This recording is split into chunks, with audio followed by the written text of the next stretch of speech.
Hey, happy, beautiful, amazing day. Dr. Bob Rakowski here, May 31, 2020, with a SARS-CoV-2 science and fact update. So look at the cover picture there. We've got Dwayne "The Rock" Johnson. We got this little fly, maybe even a big fly, buzzing around him. Yeah, he just looks at him, he says, don't even think about it. You know, what kind of chance would that fly have of being anything more than just a very brief annoyance to him? I'm going to tell you, pretty much close to zero. Now, do you have to be The Rock to beat COVID? No, no. In fact, you have to be the extreme opposite of The Rock, the bottom 1% in terms of health and vitality to lose to COVID. So 35%, no symptoms whatsoever. People ask, that are just getting to know me, why should you listen to me? Well, I'm going to tell you right now, don't listen to me. I'm going to share facts. I'm going to share published data. I'm going to give references. I have a long history of treating elite patients and the other end of the spectrum and teaching doctors all over the world. So I'm good at finding facts, but it's up to you to listen to your heart and to do your due diligence. So CDC updated their data this week. They said the overall death rate was 0.04. Now, what is the survival rate? That means it's 99.6% survival rate. So, well, is this something that we should be very, very concerned about? We also looked at the demographic of death. So we see that nearly 2/3 of people are over the age of 85 that die from COVID, yet the life expectancy is in the US is 78.7. And have you met an 85-year-old that doesn't have something significant going on in their health?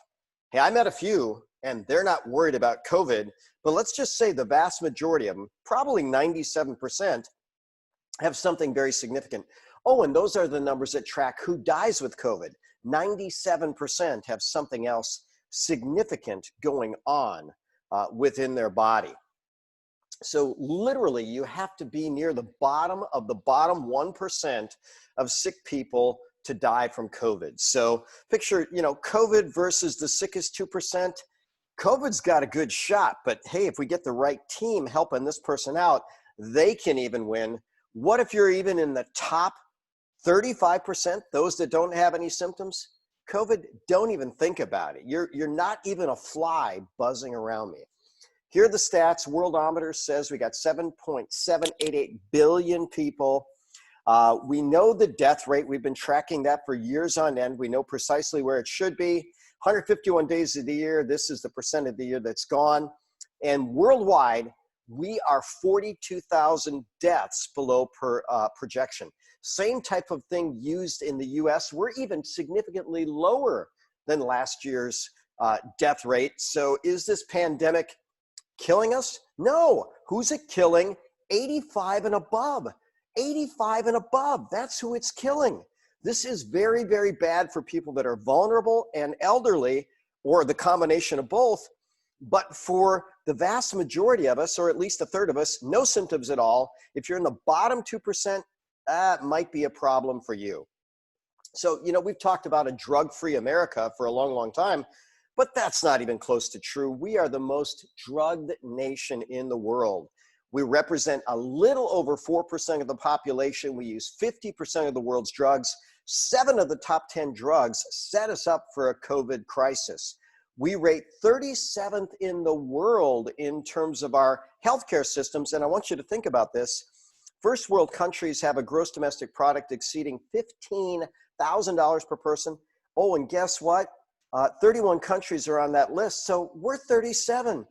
We don't even beat all of the, we got some second world countries that are ahead of us. Where are we? Number 32 on infant mortality, number 27 in life expectancy, and that's of 34 countries. I want you to think about that. What are we doing wrong here besides almost everything when it comes to promoting health? You've seen this before, the decline in death rate from infectious disease. We had a very steady decline, 1900 to the mid-1950s. We haven't declined since, but yet we've really increased the medicalization of society especially the medicalization of children. And 32nd in the world on infant mortality, something is going very wrong with how we're taking care of pregnant mothers and children. And it doesn't seem that the answer is more drugs. It seems the answer is more health. Tom Morris, PhD, his latest book, Plato's Lemonade Stand, awesome book. He says basically the top two emotions, this was before COVID, are anger and anxiety. What's that going to lead to? Not very good health, a very unstable family dynamic and social structure. So we need to get our world healthy and empowered. A healthier you definitely makes for a healthier and happier world. Stephen Covey talked about people have a circle of control, a circle of influence, and a circle of concern. He says those that are the least happy are those that are focusing outside of the things that you can control.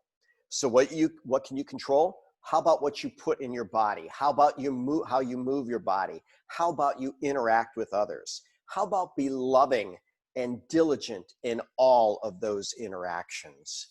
I'll say it again. This is the quote: crime, money, power, drugs are all linked. US highest drug rate in the world. Does that mean we're going to be having elevations in crime, money, power? Maybe, or maybe we're already there. I'm Dr. Bob Rakowski, absolutely knowing that we can all be happy, healthy, and successful.